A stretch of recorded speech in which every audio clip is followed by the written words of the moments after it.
So we are very pleased to have Ms. Hu to deliver a presentation on COP16 and Nature Action Agenda in China. Ms. Hu, over to you, please.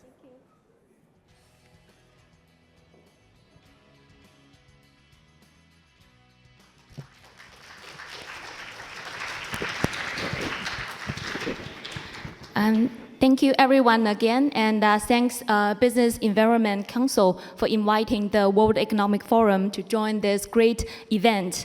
And for today, the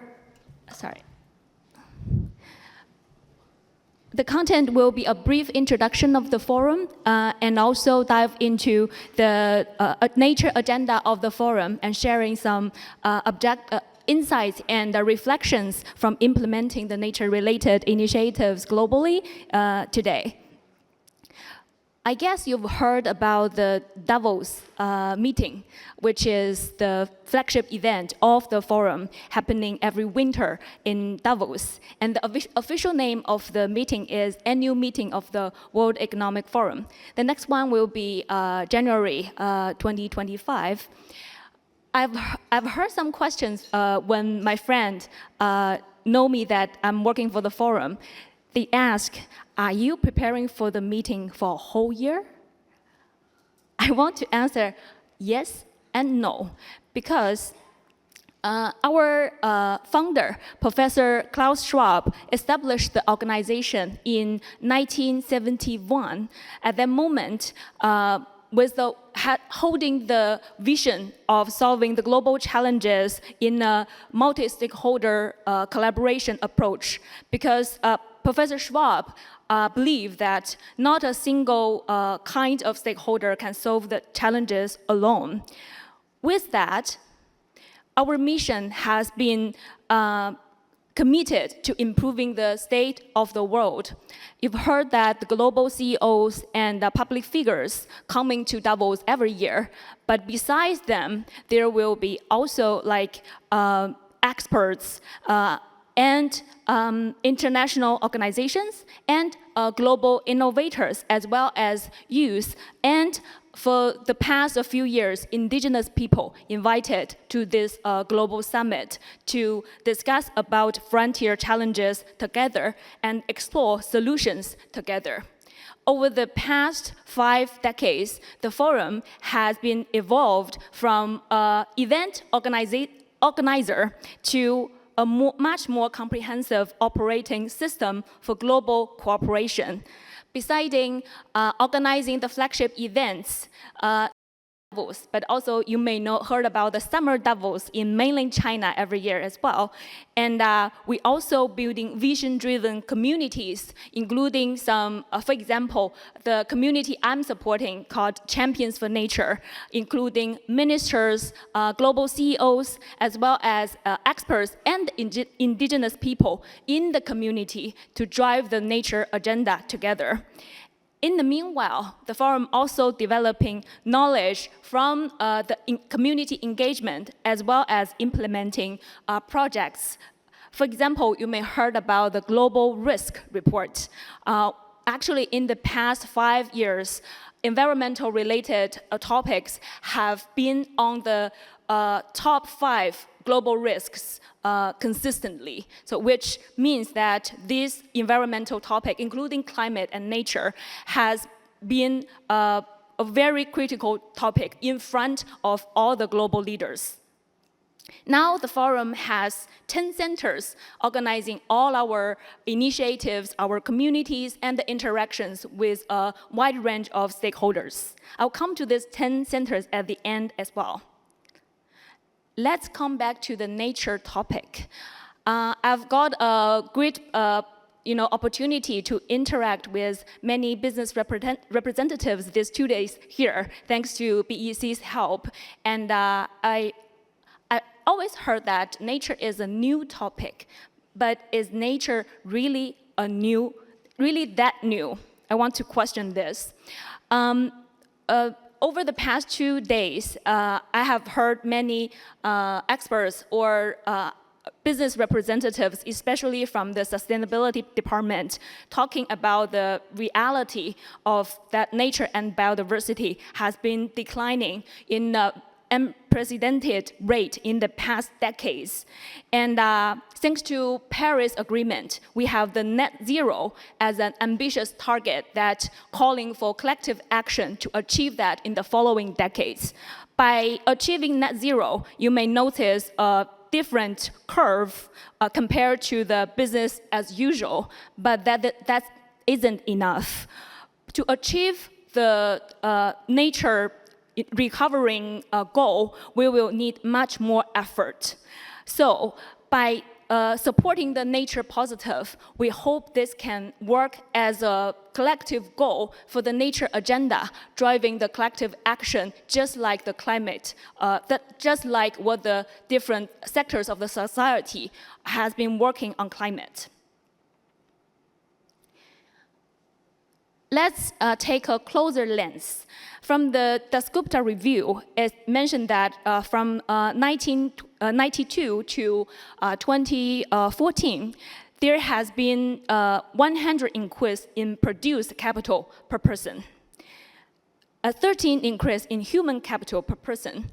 However, in terms of natural capital, almost half, but more accurately 40% decline.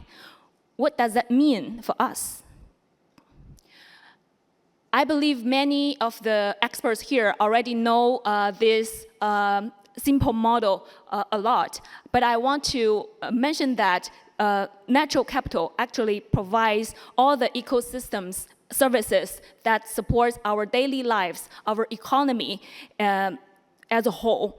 And by providing the ecosystem services to the critical production processes of our economic sectors, nature supports our economic development very much. In the meanwhile, the production processes often directly contribute to threats to nature, which disrupt the natural capital eventually. And it forms a circle of continuously declining the natural capital per person in the decades. Based on this model, the forum has developed a flagship series report called New Nature Economy Report. I've heard that Simon mentioned over half of the global GDP is actually in the report, the nature risk rising. It was mentioned that over half of the global GDP is highly or moderately dependent on nature. That nature loss will pose more risks to those related sectors. And this conclusion has been cited in the nature agenda a lot by many partnering organizations. I believe you've heard about the $44 trillion US as the estimated value of the GDP potentially at risk from nature loss. That's the first report of this series. And after that, after identifying all the risks, we also published another report in 2020, identifying 3 critical socioeconomic systems. The first one is food, land, and ocean use. Second one is infrastructure and built environment. The third one is energy and extractives. Those 3 critical socioeconomic systems actually impact 80% of biodiversity loss. In the meanwhile, they are also very dependent on the ecosystem services that nature provides to them. So their transition will, on one hand, help nature to thrive, and on the other hand, secure their resilience and long-term development. To implement that, the transition across the 3 socioeconomic systems, it really needs a collective effort, because eventually the crisis we are facing from climate, actually from the externality, negative externality our society and lives pose to nature. So it won't happen naturally and generating financial value and make the transition happen very naturally. It will need about 2.3 trillion investment into the transition by 2030, and then to realize the 15 nature positive transitions, so that to realize about 10, sorry, the number was incorrect. It's 2.3 billion. And by 23, we can generate a 10, sorry, yeah, it was trillion, 10 trillion annual business value by 2030. So to make that happen, we've talked about a lot that business is one of the key stakeholders. But to make that happen, it also requires enabling policy to enable those transition happening. Yeah. So that's the report series. And after that, we also conducted China deep dive research. And our partner organizations also conducted Asia deep dive research. The research shows that in China, the GDP is about 65% will face risk from nature loss, while in Asia is 63.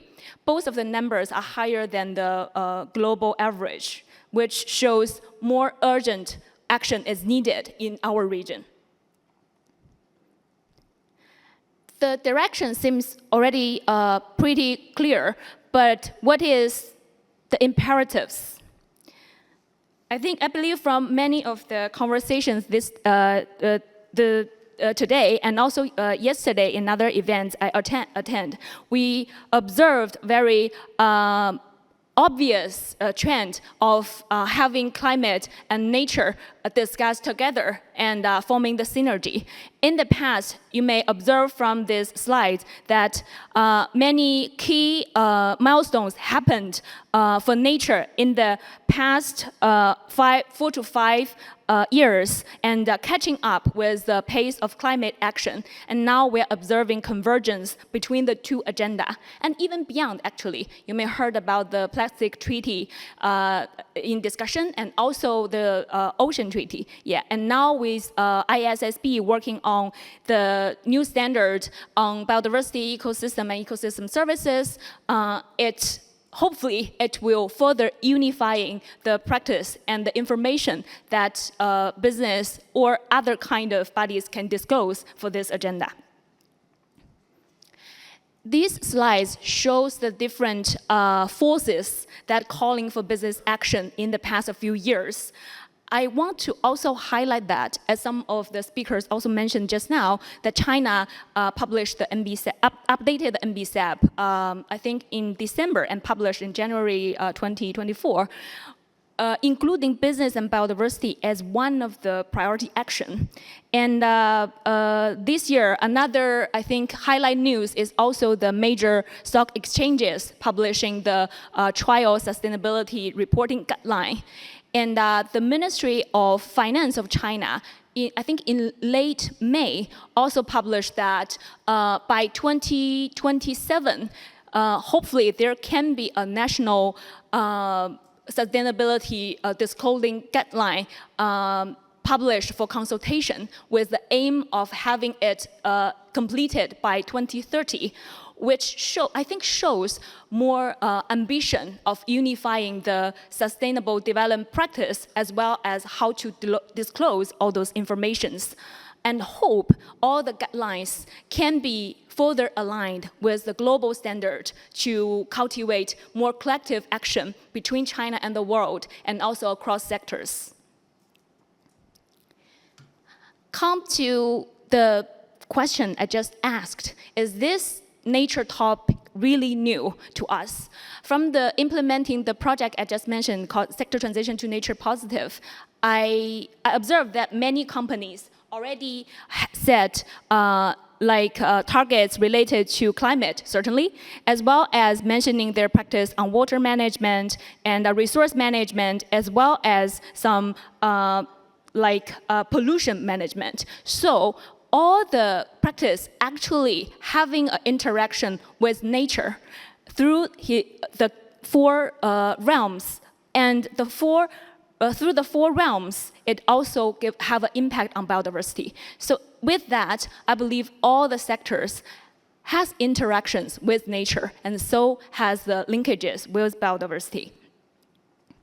To take the action further, we collectively, we want to emphasize that company can either take small steps, like avoid some negative impact first.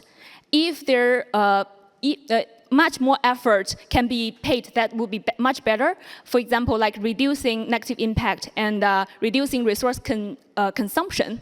And in the meanwhile, like the Sophia in the panel mentioned, collaborating with those credible organizations on restore and regenerative projects. And eventually, achieving the nature positive transition goals will need system change across sectors. And so I want to dive deeper in the sector transition to nature positive. We already published 12 sectors guidelines last year together with WBCSD and the Business for Nature globally. And now we are working on another few sectors. By implementing this project, we will help the sectors knowing the main impacts and dependencies on nature.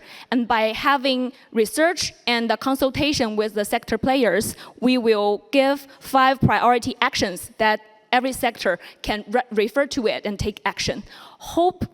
We hope that this insight can, on one hand, help the sector players as well as maybe support the BCEP actions on supporting business actions on transition to nature positive. At the end, I want to emphasize that there are 10 centers at the forum, and we have observed the collaboration between nature and climate with other centers. And the trend is that nature and climate agenda has been welcomed in sectors such as energy and materials, financial and monetary systems. In the meanwhile, for example, health and healthcare, as well as Fourth Industrial Revolution, are also collaborating with our center in driving the agenda further. So we hope someday our center, Nature and Climate, can be dissolved in other centers, as sustainability can be listed as one of the priority in front of all the CEOs. Thank you, and we really looking forward to collaborating with you in the future. Thank you, Ms. Hu, for your sharing. So you have alerted us about the significance or the importance of nature to our well-being and also our lives. And it is high time for us to write on the synergy between nature and also climate topics to make some positive changes. So we are now having a break before our next session, which will start at 3:50. Thank you.